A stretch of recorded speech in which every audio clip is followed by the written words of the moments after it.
Hello 11th class. आज discuss करने वाले हैं important questions of miscellaneous exercise of chapter 1, that means sets की मिसलेनियस ऑफ सेट्स। ठीक है, यहाँ पे देख सकते हैं it is sets.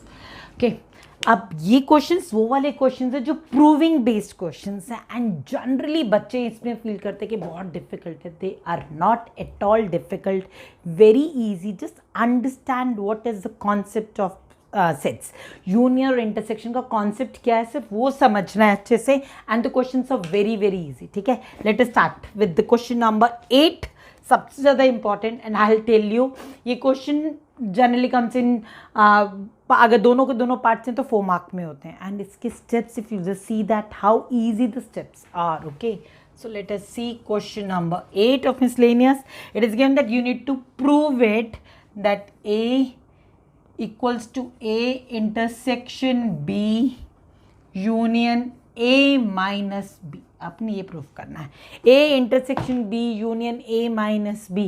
Now simple, यहाँ पे क्या है, सिर्फ ये क्या है बताइए, what is A minus B is. ये फॉर्मूला आपकी बुक में भी नहीं लिखा हुआ, बट वेरी इंपॉर्टेंट ना, very easy. See, A minus B means only A, that is what we know that A minus B का मतलब क्या, only A when there are two sets. We're talking about A and B, only two sets when I'm talking about. Then A minus B means only A. So to write in terms of union and intersection, A minus B actually becomes as A intersection B complement. A intersection B complement. So let us put the value over here. That means अब हमें जो proof करना है, this is to be proved. ये to prove है, ठीक है। A equal to this, आप इक्वेशन नंबर 1 रखिए। अब इसी का राइट हैंड साइड चेक करते हैं, RHS हम उसी में वैल्यू डालेंगे इसीलिए। ठीक है, RHS क्या हो जाएगा, it is A intersection B union A minus B। Now put the value, put 2 in 1, या यूजिंग 2 ओवर हियर, यूजिंग 2 क्या हो जाएगा, it becomes A intersection B union, now what is this, A intersection B complement, A intersection B union A intersection B complement. Now using a distributive property, distributive property क्या कहती है, either हम expand करते हैं या हम obviously यहाँ पे A intersection here, A intersection here, I can take that over, common आ जाएगा बाहर, A intersection और रह क्या आ जाएगा, this is out, what is left, B union B complement, B union B complement. What is B union B complement? अगर मैं set draw कर रही हूँ वेन डायग्राम के साथ, सिर्फ एक ही सेट की अगर मैं बात करूँ, यहाँ पे ये सेट है, ठीक है। सपोज इस सेट को मैं B से डिनोट कर रही हूँ। अब B union with B complement, तो पहले B कौन सा होगा, दिस इज सेट B, ये रहा सेट B। B कॉम्प्लीमेंट क्या है, B complement except B all, सिर्फ B को छोड़ के सारा। अगर मैं B को छोड़ दूँ सारा तो वो कौन सा है, it is this one, leaving the circle of B, circle B छोड़ के सारा, that is your B complement. यानी ये B है आपका, दिस इज योर B ये रहा, एंड ये B कॉम्प्लीमेंट, दोनों का union, union means all, isn't it. तो यानी B और B कॉम्प्लीमेंट पूरा अगर मैं यूनियन करूंगी तो क्या बन जाएगा, universal set. What does it become, it becomes universal set, simple सी बात है। तो यानी ये क्या बन गया, यूनिवर्सल सेट। तो यानी this is A intersection universal set. आप लिखेंगे because B union B complement is universal set. अब A intersection with universal, universal means something which is a universe, isn't it, like a universe, sets which behave like a universe, that means it will contain A, all the elements of A are part of universal set। तो उसका intersection अगर universal set के साथ लेंगे तो क्या बन जाएगा, only and only क्या रह जाएगा, it is just A, and what is that, your LHS। just count the number of steps, count the number of steps, how easy it is। सिर्फ A माइनस B की property लगाई इन question is done.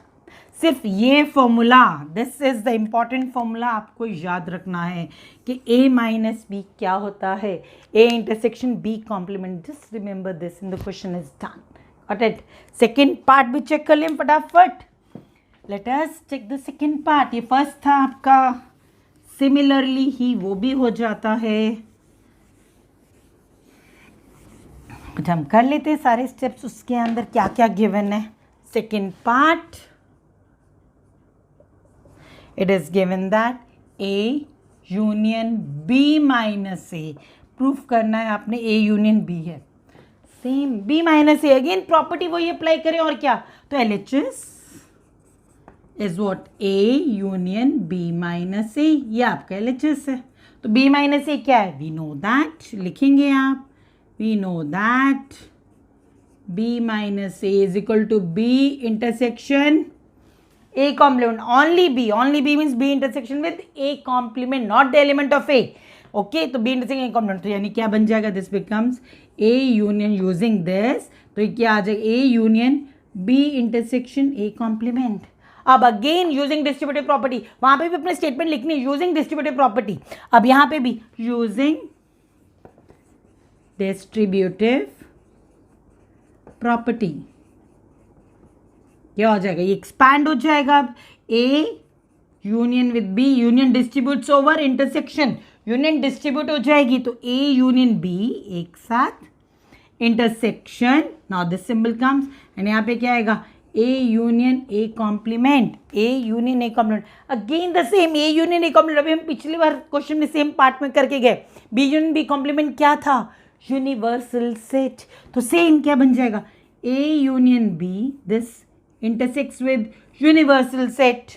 यहाँ पे again reason लिख देंगे, we know that A union A complement is universal set, लिखिए। अब what is this, intersection, किसी भी सेट का इंटरसेक्शन अगर मैं यूनिवर्सल सेट के साथ ले रही हूँ तो सिर्फ वही सेट तो रह जाता है, only that set is left, that means ये क्या है, this is just equal to A union B and that is your right hand side, hence proved। Just see how easy the steps are, so सिर्फ आप एक property लगा रहे हो और खत्म, क्वेश्चन इज डन। हमें कहीं एक्स एलिमेंट एज्यूम करके पूरा प्रूव नहीं कर रहे, clear, it is very easy, I really like this, okay. चलिए come to the next question number, अब करें से क्वेश्चन नंबर 9 पे चलते हैं।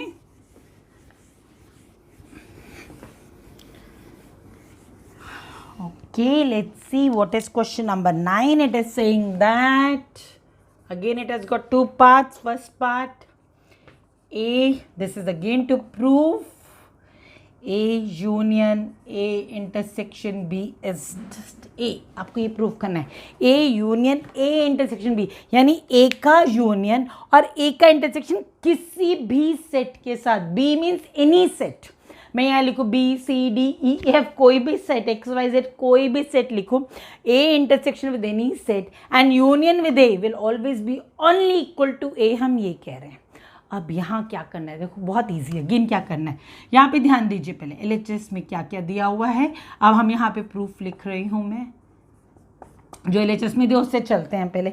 अब मुझे एक चीज़ बताइए, एक सेट है ए, मैं उसके इंटरसेक्शन ले रही हूँ बी के साथ, if I am taking intersection with B, meaning क्या है, ए इंटरसेक्शन बी का मीनिंग क्या है, यानी इंटरसेक्शन कहता है जो एलिमेंट्स कॉमन है ए एंड बी में, A intersection B is set of those element which are present in A and as well as in B, यानी इंटरसेक्शन के अंदर वो सारे एलिमेंट हैं जो ए में हैं और बी में भी हैं, तो यानी इसके एलिमेंट्स ए में तो प्रेजेंट है ही ना, A intersection B will not have even a single element which is not present in A, क्योंकि इंटरसेक्शन का मीनिंग है, अगर मैं वेन डायग्राम से आपको बताऊंगी तो यानी सपोज ये दो सेट्स हैं हमारे A एंड B, अगर मैं यहाँ A इंटरसेक्शन B बोलूंगी तो A intersection B is this, यानी वो part of the circle which is present in A and B both, this is A intersection B, this part of the circle is present in A also and present in B,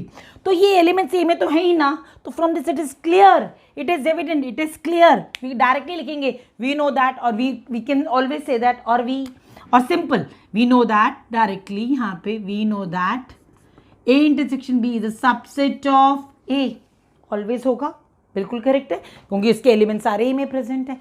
equation number 1 हो गई हमारे लिए, clear. Next क्या, अब we know this also very well that कि एक set अपना तो सबसेट होता ही है ना, हमने सबसे पहले लेंगे दो सिंपल सबसेट्स, किसी भी सेट के मैं बोलूँ दो सबसेट बताइए तो कौन से, नल सेट और subset set itself, isn't it, null set भी हर सेट का सबसेट है और सेट इटसेल्फ अपने आप का सब, मतलब जो सेट है वो अपने आप का सबसेट तो है ही, इजंट इट, तो यानी A is a subset of itself. अब ध्यान दीजिए, ये इसके एलिमेंट्स भी ए में प्रेजेंट, इसके भी सारे ए में प्रेजेंट, तो अगर इन दोनों का यूनियन ले लूँ मैं, इसके सारे इसमें प्रेजेंट, इसके सारे इसमें प्रेजेंट, यूनियन लूंगी तभी तो कोई एक्स्ट्रा एलिमेंट तो आ ही नहीं रहा कुछ भी ना, I am not getting any extra element. तो यानी इसका मीनिंग क्या हो जाएगा, फ्रॉम 1 and 2, यहाँ लिखते हैं from 1 and 2, what do we get that A intersection B union A is a subset of A, and we know that union क्या है, union is commutative। अगर मैं इसी फॉर्म में लिखना चाहती हूँ तो union commutative, अब इसे पहले लिखे उसे बाद में लिखे तब भी कर सकते हैं। तो union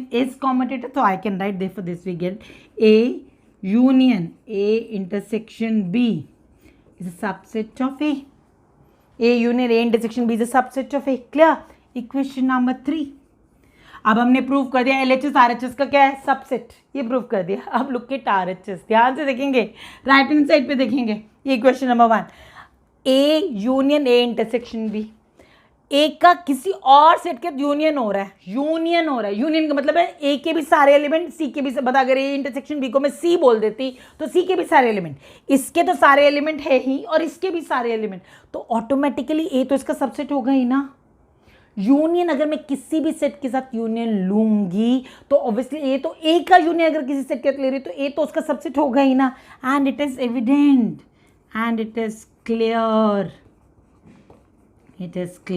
that what A is a subset of A union A intersection B. A के साथ तो आ ही रहे ना, यहाँ पे यूनियन है, union means all the elements of A and और इस सेट के भी सारे एलिमेंट्स, तो इसके सारे एलिमेंट्स आ रहे तो ए तो इसका सबसेट है ही। तो look at equation number 3 and 4, ध्यान दीजिए, LHS RHS का सबसेट, RHS LHS का सबसेट, तो क्या मीनिंग है दोनों का, जब LHS RHS का और RHS LHS का, तो यानी दोनों के दोनों क्या होने चाहिए, इक्वल। सो फ्रॉम 3 and 4 हम डायरेक्टली यहाँ लिख देते हैं, फ्रॉम 3 and 4 दोनों से क्या मिल रहा है हमें, A union A intersection B is equal to A, hence proved, done, simple सी बात है। LHS RHS का सबसेट है, RHS LHS का सबसेट है, ऑब्वियसली दोनों सेट्स क्या हो जाएंगे, equal, both the sides will be equal to each other. Clear, समझ में आ गया है ना, इजी, मैंने कहा था ना बहुत इजी है प्रूविंग। चले let's go to the next part, second part क्या है इसका,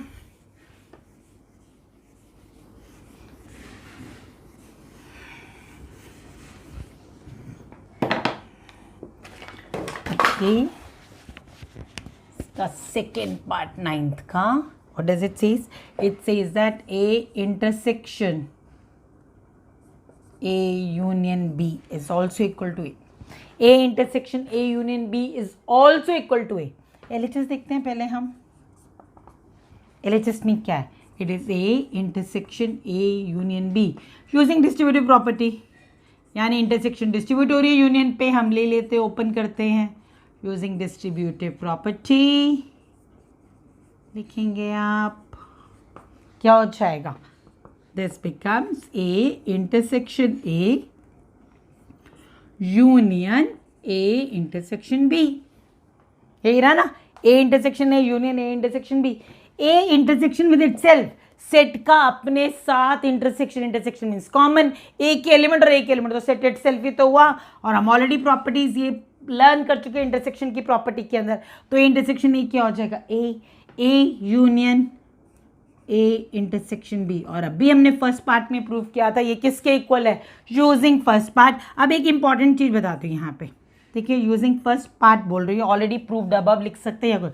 अगर सपोज आपके पास दोनों पार्ट प्रूव करने के लिए आ रहे हैं, आपने फर्स्ट पार्ट प्रूव किया और यहाँ पे लिख सकते हो यूजिंग और as proved in first part, ठीक है, यूजिंग फर्स्ट पार्ट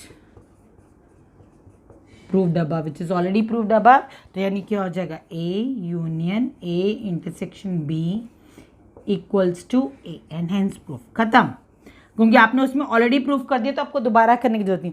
और सपोज सिर्फ यही पार्ट प्रूफ करने के लिए आ जाता है तो आप पहले ये स्टेप ले आइए और then proceed with the first part, get this step के LHS ये हो गया। हाँ फिर बताइए, ए का सबसेट है, ये भी सबसेट है, हेंस यूनियन भी सबसेट होगा ए का, एंड सिमिलरली उल्टा ए इसका सबसेट है, क्वेश्चन इज डन अगेन। क्या, चलिए गुड। आप क्वेश्चन नंबर 10 हम ऑलरेडी डिस्कस कर चुके हैं. Coming to question number 11 now, the last important question left of this exercise. बाकी स्टेटमेंट सम्स हम ऑलरेडी पहले डिस्कस कर चुके हैं. तो ये प्रूविंग के क्वेश्चन से आज जो बोले थे. ठीक है, question number 11. Okay, it is given that A intersection, ये गिवन है आपके पास, A intersection X equals to B intersection X equal to null set. ये गिवन है आपके पास, ये नल सेट है. And this is given. ठीक है, हम राइटिंग गिवन, यहाँ पे गिवन है. And A union X equal to B union X for some set A and B. A and B कोई भी सेट है, एक्स कोई भी सेट है, फॉर ऑल सेट. आपको टू प्रूव क्या करना है? To prove is A equal to B. आपको ये प्रूव करना है. This what you need to prove that. Okay, अब यहाँ ध्यान देंगे जरा. A intersection X B intersection X null set है, यानी ए और एक्स में कुछ भी कॉमन नहीं है, बी और एक्स में भी कुछ भी कॉमन नहीं है. हम ये कहीं नहीं कह रहे ए और बी इक्वल है, इससे कुछ भी नहीं मालूम चल सकता है ऐसे. हमने सिर्फ कहा कि ए और एक्स में कुछ भी कॉमन नहीं है और बी और एक्स में भी कुछ भी कॉमन नहीं है. तो ये भी हो सकता है तीनों के तीनों डिसजॉइंट सेट हो, तीनों के तीनों. ये सिर्फ यही बता सकता है मुझे, मतलब this can not tell me anything. Maybe they are equal, maybe they have something common, maybe they do not have anything common. But ये क्लियर है ए और एक्स भी डिसजॉइंट है, बी और x भी disjoint है. This is totally clear over there. अब यहाँ पे बोलो यूनियन सेम है, इक्वल है. अब हमने क्या प्रूफ किया था पहले क्वेश्चन नंबर 9 में, जरा चेक करते हैं. ठीक है, okay, late us start with this. हमने ऑलरेडी क्या प्रूफ किया था वहाँ पर? हमने प्रूफ किया था कि ए क्या होता है, किसके इक्वल होता है. Just give me. Okay, A is equal to A intersection A union B. ये प्रूफ किया था ना अभी हमने कि ए किसके इक्वल है, A intersection A union B के, यूजिंग दिस. ठीक है, तो we know that this is there, we know that कि ए इज ए इंटरसेक्शन. अब यहाँ पे ये हमने जब मैंने समझा था, मैंने क्या बोला था, बी कोई भी सेट हो सकता है. B can be any set. This is true for every A and B. कोई भी A and B के लिए. तो therefore A equals to A intersection A union X also. लिखेंगे. Statement is true for every A and B और any A and B, कोई भी every A and B set. हमें नहीं मालूम ये कौन से सेट है, कोई भी सेट हो हमेशा ट्रू है ये स्टेटमेंट. तो हमने बी को रिप्लेस करके एक्स कर दिया तो भी तो ट्रू है. अब ध्यान दीजिए यहाँ पे आपकी equation, this is equation number 1 बोल रहे हैं, दिस इज इक्वेशन नंबर 2 बोल रहे हैं, जो गिवन है आपके पास. Equation number 1, equation number 2. अब look at A union X. कहाँ है हमारा? वो रहा ए यूनियन एक्स. तो यूजिंग टू, क्लियर, ए क्या हो जाएगा, A is equal to A intersection B union X हो गया. क्लियर ना? ए यूनियन एक्स किसके इक्वल है, बी यूनियन एक्स के. अब यूजिंग क्या, डिस्ट्रीब्यूटिव प्रॉपर्टी, क्योंकि वही दिख रही है हमें. यूजिंग डिस्ट्रीब्यूटिव प्रॉपर्टी क्या हो जाएगा, directly this becomes as A is equal to, open करते हैं, A intersection B union A intersection X. ये हुआ. बट ए इंटरसेक्शन एक्स क्या है 1 में, नल सेट. ये क्या हो गया, तो यानी using 1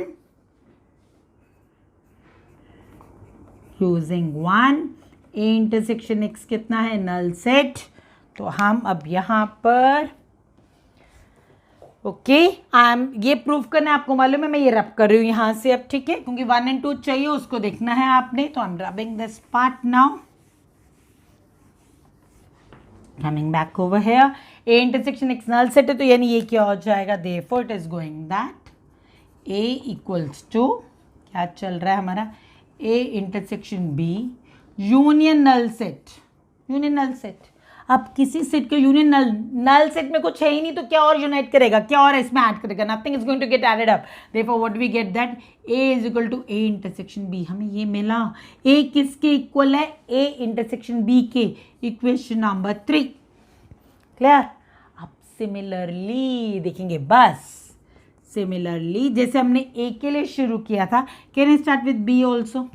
B is also equal to B intersection B union X where X is, यानी अगर वो स्टेटमेंट बना था, statement is true for every A and B, तो कोई भी स्टेटमेंट तो बी के लिए भी तो ट्रू है, तो सिमिलरली तो क्या हो जाएगा, बिल्कुल सेम ऐसे बी यूनियन एक्स पे क्या लिख सकते हो, यूजिंग टू। सिमिलरली लिखा है, आप बिल्कुल थोड़े थोड़े स्टेप लिखते जाएंगे, पूरी स्टेटमेंट नहीं भी लिखेंगे तब भी करेक्ट है। तो यूजिंग टू अगेन ये क्या हो जाएगा, B intersection B union X की जगह पे क्या लिखूंगे मैं, E union X. Clear, distributive property लगाते हैं, ओपन कर देते हैं, क्या हो जाएगा, B equal to B intersection A union B intersection X, but using first B intersection X. Again ये पार्ट क्या बन गया हमारे लिए, नल सेट, यानी इसे रब करते हैं, यूजिंग 1 and 2 तो आपने पूरा लिखना ही है। क्लियर, तो यानी ये क्या हो गया आपके लिए, null set, it's gone, it is B is equal to B intersection A union null set, union with null set give me the set itself, that means b is equal to b intersection a। अब b intersection a बोलो या फिर a intersection b, bracket में लिख देंगे आप यहाँ पर intersection is क्या वर्ड आएगा, कॉम्यूटेटिव, ऑलरेडी प्रॉपर्टीज डिस्कस कर चुके हैं आप, ये इंटरसेक्शन इज कॉम्यूटेटिव। सो हाँ क्या, अब b is equal to a intersection b, question number 4, a किसके इक्वल है, a is equal to a intersection b, b is also equal to a intersection b। अगर ये दोनों a इसके इक्वल b भी इसके इक्वल, तो दोनों आपस में भी क्या होने चाहिए, equal, simple. So from 3 and 4 a equals to b and hence proved, खत्म। With this your chapter finishes thoroughly। अच्छे से सारे क्वेश्चंस करेंगे properly, do practice them at least 2 times, it's very important. ठीक है, बहुत ईजी है, एक बार करेंगे आराम से आ जाएंगे। So all the best and bye.